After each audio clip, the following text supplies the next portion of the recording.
moment të ri, ku Kosova po ashtu duhet tregoj që ka një maturi të brendshme dhe të zgjidh problemet e veta dhe me kompromis. Pra, zgjedhjet janë një mënyrë se si zgjidhen krizat politike, por kur ka kriza artificiale dhe sidomos në momente kyçe të zhvillimeve ndërkombëtare,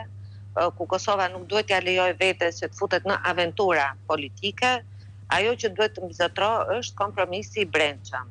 Rezultati i zgjedhjeve të fundit në Kosovë, mendoj unë që dha një mesazh përsëri të qartë që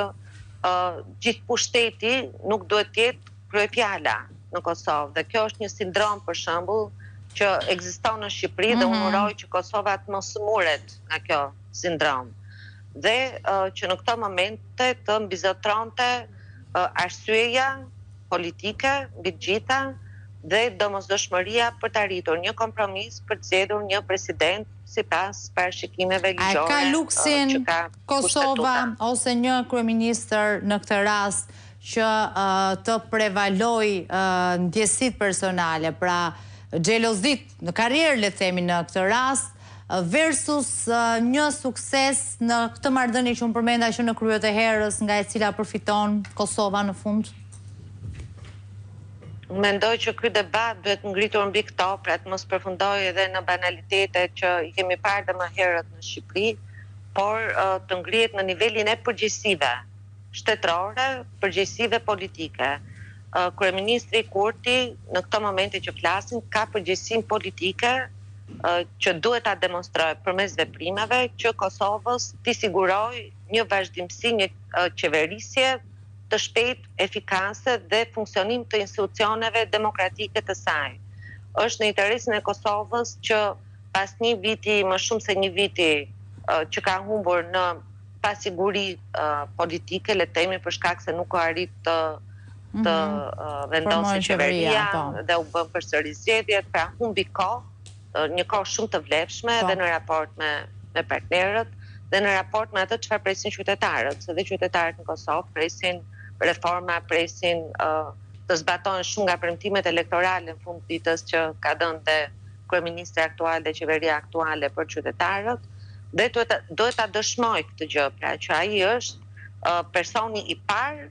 që ka marrë këtë vot besim, ka marrë këtë vot kaq të madhe, por që dhe ushtron këtë dhe e kthen këtë mbrapsht tek qytetarët, duke gjetur një gjuhë kompromisi,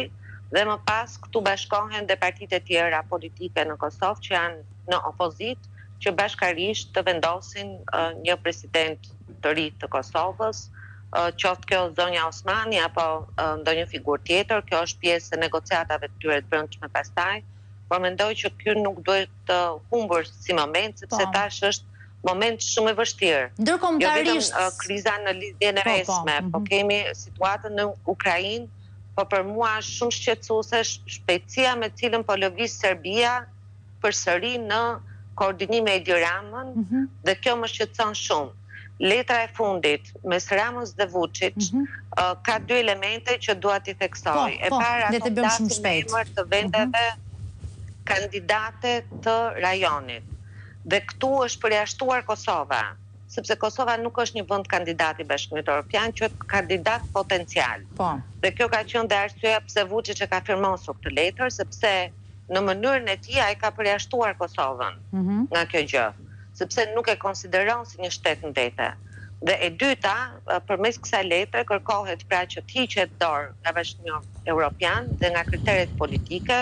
dhe një nga kriteret më të rëndësishme për Serbinë është normalizimi i marrëdhënieve me Kosovën në kapitullin e 35, por po ashtu edhe hiqja dorë nga Rusia dhe orientimi drejt Bashkimit Evropian. Mirë, po çfarë ka ndodhur menjëherë pas kësaj? Menjëherë pas kësaj, presidenti Vučić ka shpallur projektin e tij 2030. Dhe ky projekt, sipas tij, do të thotë ka premtuar që ky projekt do të realizohet me Kosovën brenda Serbisë, jo me Serbinë brenda Bashkimit Evropian. Dhe këtë ka thënë vetëm pak ditë pasi publikoi letrën bashkë me Ramën dhe bëri dhe deklaratën që unë nuk do ta, këtë e bëri disa ditë përpara letrës, që unë nuk do ta njoh kur Kosovën, edhe sikur Shën Pjetrit më kërkoi, dhe Kosova do të mbetet në Serbi. Kështu që duke parë këtë tangon politike të dy autokratëve që janë të gatshëm të bëjnë çdo gjë për të shpëtuar nga laku i presionit që po bëhet dhe për të mbajtur pushtetin e brendshëm, rrezikohet Kosova, kështu që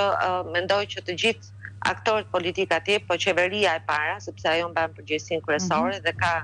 peshën më të madhe